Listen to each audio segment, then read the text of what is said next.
Nobody wanted this Bobcat. The air in the rescue center hung thick and heavy, a potent cocktail of stale fear, sharp disinfectant, and the metallic echo of despair bouncing off concrete floors. It clung to the back of my throat. Down the echoing corridor, cage after cage held animals waiting, some hopeful, most resigned. Then, we saw her. Storm. Not just a cat, but a hybrid bobcat, a creature caught between two worlds. Her haunted eyes, chips of wary, intelligent amber, tracked our approach from the shadowed corner of her enclosure. Her body was a tightly coiled spring of primal fear, tail tucked defensively, a silent scream against the world that had repeatedly failed her. A weary rescue worker, shoulders slumped with the weight of too many lost causes, tapped a laminated card clipped to the wire mesh. Storm, she sighed, the name itself a premonition. 5 homes. None lasted a week. Aggression issues. The words hung there, stark and damning. She goes to the zoo tomorrow. Last chance. The finality of it chilled me. The card offered scant details, a clipped, brutal summary of failed placements and escalating warnings. A scarred past etched in bureaucratic ink. But Alex, my husband, saw something else. He stood transfixed, his gaze locked onto Storm's amber stare. It was the same look he got when faced with a derelict engine sputtering its last breath, or a house crumbling into ruin. A deep, unwavering belief that nothing, no one, was truly beyond saving. The unspoken connection was immediate, palpable. I felt a knot of apprehension tighten in my stomach. Alex, she's a bobcat hybrid. Look at the warnings, I whispered, tugging his sleeve. He didn't seem to hear me, already moving closer, drawn by an invisible thread. Ignoring the worker's murmured caution, he knelt slowly, deliberately, mirroring Storm's stillness, meeting her fear not with dominance, but with quiet respect. His hand, steady and unthreatening, moved towards the latch. My breath caught. The cage door creaked open. Storm didn't bolt, didn't retreat. She remained frozen, assessing him, perhaps seeing predator, perhaps something else entirely. Then, a blur of tawny fur. She lunged. Time stopped. I braced for the inevitable bite, the razor claws, but she halted, inches from his outstretched fingers, the scent of danger thick in the air. Her nostrils flared, testing his scent. The raw terror in her eyes softened, replaced by a flicker of cautious curiosity, a glimmer of hope in the depths. She sniffed his finger, a tentative exploration. Then, incredibly, she rubbed her head against his palm, a brief, rough caress that felt monumental. 2 hours later, against my better judgment and the pitying, hopeful glances of the staff who'd witnessed this small miracle amidst 5 failures, we were signing the adoption papers. Storm was coming home. The drive back was thick with suffocating silence, broken only by the low hum of the engine. Storm, confined to a carrier Alex insisted remain partially uncovered, watched the world blur past, those amber eyes missing nothing. My own anxiety simmered. Luna, our 10-year-old tabby, queen of her domain, serene and predictable. How would she handle this volatile presence, this ghost of the wild invading her sanctuary? Alex radiated quiet confidence, but I couldn't shake the feeling of impending disaster. As predicted, Luna greeted us at the door with her usual leg-rubbing affection, only to freeze mid-purr as the unfamiliar wild scent hit her. Her fur bristled, her body went low, and with a hiss that was pure indignation, she vanished like smoke, seeking refuge in the familiar darkness beneath our bed. The battle lines were drawn. We set up Storm's temporary space in the living room, following the rescue's advice. A secluded corner, litter box, food, water, a few sturdy toys, an offering to appease a wild spirit. Alex wisely decided against forcing her out of the carrier immediately, letting her acclimate at her own pace. Dinner was a tense affair, our conversation strained, punctuated by glances towards the carrier where those watchful eyes glowed in the dimming light. Night fell. We retreated to the bedroom, leaving Storm in the living room, carrier door ajar, room door firmly closed. Luna, still vibrating with tension but reassured by our presence, curled into a tight ball on the duvet. Midnight. The first sound shattered the quiet. A sharp crash, followed immediately by the unmistakable frantic shredding sound of claws on wood. I bolted upright, heart hammering. Alex was already out of bed, moving towards the door. I scrambled after him, dread coiling in my gut. The scene that greeted us was pure chaos, a nightmare unleashed. Storm was out. The living room looked like a battlefield. Stuffing bled from savage gashes in the sofa, a blizzard of white fibers coating the floor. Back arched, fur erect, a low, guttural growl rumbling in her chest, the sound of a cornered animal ready to fight. Untamed spirit met domestic disaster. "We have to take her back, Alex. Look at this. She could hurt Luna. She could hurt us," I pleaded, gesturing wildly at the wreckage. But Alex didn't flinch. He looked past the destruction, straight into Storm's terrified, defiant eyes, seeing not malice, but deep-seated trauma. "She's scared," he said softly, his voice a beacon of patient understanding. "It's new. It's overwhelming. This is instinctive defense." He turned to me. "Go back to the bedroom. Stay with Luna. I'll stay here." Reluctantly, heart pounding, I retreated, leaving him alone with the whirlwind. Through a crack in the door, I watched. Alex didn't approach her. He simply sank to the floor amidst the debris, leaning back against the wall, eyes closed, projecting calm. Storm remained on high alert, pacing, growling intermittently, occasionally swiping at a fallen cushion, but the frenzy was subsiding, replaced by wary observation. Minutes stretched into an hour, then 2. The palpable tension slowly eased, the growls becoming less frequent, the pacing less frantic. Alex remained a statue of stillness. I must have drifted off, slumped against the doorframe. The first pale fingers of dawn filtering through the window woke me. Panic flared. "Alex!" I pushed the door open wider. The sight stopped my breath. There, amidst the ravaged landscape of our living room, Alex lay curled on his side, fast asleep. And pressed against his back, mirroring his curve, slept Storm. Not the terrified demon of the night, but an exhausted creature, finally finding a moment of surrender, a fragile peace beside the first human who hadn't flinched, hadn't punished, hadn't abandoned her.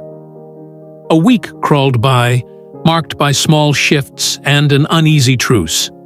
Luna, demonstrating feline ingenuity, established elevated highways and hidden tunnels, bookshelves, cabinet tops, the underbed kingdom, navigating the house without crossing Storm's path. Storm claimed the living room, the epicenter of Alex's presence. He'd sit there for hours, reading or working, Storm often resting nearby, a silent, watchful guardian. She used her litter box, the destructive rampages ceased, but her amber eyes still held that wary, unpredictable nature, especially when fixed on me. I remained an outsider, a potential threat to her newfound security. "She needs time," Alex insisted gently, whenever I voiced my unease. "Think about it. 5 homes. She's testing us, waiting for the other shoe to drop, waiting for us to give up like everyone else. We have to show her this is different. This is forever." His unwavering belief was both frustrating and strangely compelling. Then came the morning shattered by sound. Not destruction this time, but something worse. A low, menacing growl, escalating into a high-pitched, terrified shriek. Luna's shriek. Primal fear seized me. I sprinted towards the living room, heart threatening to implode. The scene confirmed my worst fears. Storm had Luna cornered against the fireplace, body low, ears flat, the brink of violence shimmering around her. Luna, old and frail, was petrified, tail tucked, emitting tiny, helpless cries. "Storm!" No exclamation mark. The shout ripped from my throat, a mistake the instant it left my lips. Storm's attention snapped to me, the growl deepening, momentarily distracted. It was just enough time for Luna to try and bolt. But Storm reacted with lightning speed, a flash of claws, a yowl of pain from Luna. Sudden savagery. I rushed forward as Storm backed off slightly, her eyes still blazing but now tinged with something akin to confusion. Luna lay crumpled on the rug, a dark patch spreading rapidly on her flank. Tears blurring my vision, I scooped her fragile body into my arms, shielding her. "Alex!" I screamed. He appeared in the doorway, the color draining from his face as he took in the tableau. Luna bleeding, me sobbing, Storm tense and poised. "She has to go, Alex!" "Now! I told you!" The words tumbled out, fueled by panic and anger. But Alex, his face grim, was already moving towards me. The vet. "Now, she needs help." He gently took Luna from my arms. "What about her?" I gestured furiously at Storm. "Stay here. Keep your distance. Don't approach her. I'll be as quick as I can," he commanded, his voice leaving no room for argument. He was out the door before I could protest further, leaving me alone in the tense silence with the creature who had just attacked my beloved companion. Storm hadn't moved. The aggressive posture had softened, replaced by an unnerving stillness. She watched me, watched the door Alex had disappeared through, a strange uncertainty flickering in those amber depths, as if she didn't understand the consequences, the shattered trust. I backed away slowly, retreating to the perceived safety of the kitchen doorway, my gaze never leaving her. She eventually padded over to Alex's armchair, curling into a tight ball. But her eyes remained open, fixed on me. An eternity seemed to pass, measured only by the frantic ticking of the clock and the shallow rhythm of my own breathing. 3 hours later, the sound of the key in the lock made us both jump. Alex entered, carrier in hand. Luna was okay. The wound wasn't deep, stitched and bandaged, antibiotics administered. She needed rest, but would recover. Relief washed over me, potent but insufficient to quell the simmering anger. "We need to talk, Alex. Seriously," he nodded, weary. But instead of joining me, he walked towards the armchair, towards Storm. "Alex." "No!" I started, afraid she was still volatile. His eyes met mine, pleading for trust. Storm watched him approach. No growl this time, just intense observation. He sank down beside the chair, slowly extending his hand. She didn't flinch away, didn't invite the touch, simply allowed it. He began to speak, his voice low, explaining again his belief that it wasn't malice, but fear. Luna invading her space, triggering a defensive reaction rooted in her invisible wounds. "But that's the problem, Alex," I interrupted, frustration boiling over. "She isn't a normal cat. Her instincts are wild. She doesn't belong here. Luna is hurt because of her." He didn't argue. He simply asked for more time. 3 days. A leap of faith. If things didn't change, he promised, he would arrange her return. I stared at him, wanting to scream no, wanting to protect Luna, wanting the volatile presence gone. But the quiet conviction in his eyes, the depth of his silent promise to this broken creature, disarmed me. 3 days, I conceded, the words tasting like ash. And Luna stays in the bedroom. Safe. I devoted myself to Luna, tending her wound, whispering apologies, reinforcing her safe zone. Alex spent nearly every waking moment in the living room, a quiet sentinel beside Storm. On the second day, he called me softly from the hallway. "Can you bring Luna out? Just for a moment? If she's up to it?" "Are you insane?" I hissed, horrified. "After what happened?" "Trust me," he urged, his voice low and earnest. "I won't let anything happen. Please." Doubt warred with a reluctant curiosity. Cradling Luna gently, she was weak but moving. I edged the bedroom door open, every nerve screaming, ready to slam it shut at the first sign of trouble. Alex sat on the living room floor, and curled trustingly in his lap, fast asleep, was Storm. I froze, ready to retreat, but Alex gestured me closer. "Look," he whispered. Storm wasn't just sleeping, she was utterly relaxed, limp, all defensive tension gone. Moment of surrender.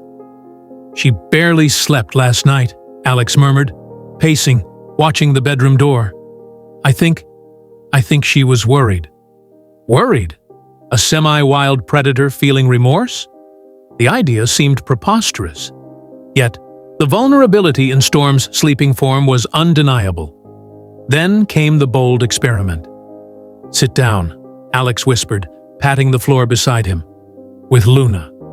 My heart hammered against my ribs. This felt reckless, dangerous. But I trusted Alex. Slowly, cautiously, I lowered myself to the floor, holding Luna securely. The movement stirred Storm. Her eyes blinked open. Amber locked onto Luna. I tensed, instinctively tightening my grip, ready to shield Luna. But Storm didn't move aggressively. She lifted her head slowly, regarding Luna not as prey, not as a rival, but with a hesitant, cautious curiosity. Luna, sensing the shift, watched back, her small body still trembling slightly. Alex, a human bridge between two wary souls, gently stroked Storm, then extended his other hand to softly caress Luna's head. His touch moved back and forth, a silent reassurance, building bridges across a chasm of fear and instinct. The air crackled with unspoken questions. Time stretched, thin and fragile. Then, Storm did the unexpected. She stretched her neck forward, nose twitching, taking in Luna's scent. Luna stiffened, but held her ground. With unexpected gentleness, Storm gave Luna's bandaged ear a single, soft lick before settling back against Alex's leg, her eyes soft, alert. Guard finally lowered. In that instant, the seeds of change took root. I finally saw her not as a monster, but as Alex did. A deeply wounded soul yearning for sanctuary, speaking the only language she knew until someone patient enough taught her another. The file from the rescue center arrived a few days later, filling in the horrifying blanks of Storm's scarred past. Bred illegally, kept in a cage barely large enough to turn around, forced to perform for gawking visitors, starved, abused. An old photo showed her emaciated, eyes wide with raw terror. A chilling note on the back. Specimen dot. Untrainable. Aggressive. Recommend disposal. Disposal. The word hit like a physical blow. That evening, Alex gathered every object in the house that resembled a cage. The carrier, laundry baskets, even the lidded kitchen bin, and systematically dismantled them. He laid the metal and plastic fragments on the living room floor. When Storm approached, sniffing cautiously, recognition dawned. Her body went rigid, fur bristling, a low sound escaping her throat. Not a growl of aggression, but a whimper of pure, primal fear. The ghost of the cage still haunting her. She didn't attack the remnants. She backed away, seeking the reassurance of Alex's presence. The long road home was far from over, but for the first time, we were all walking it together.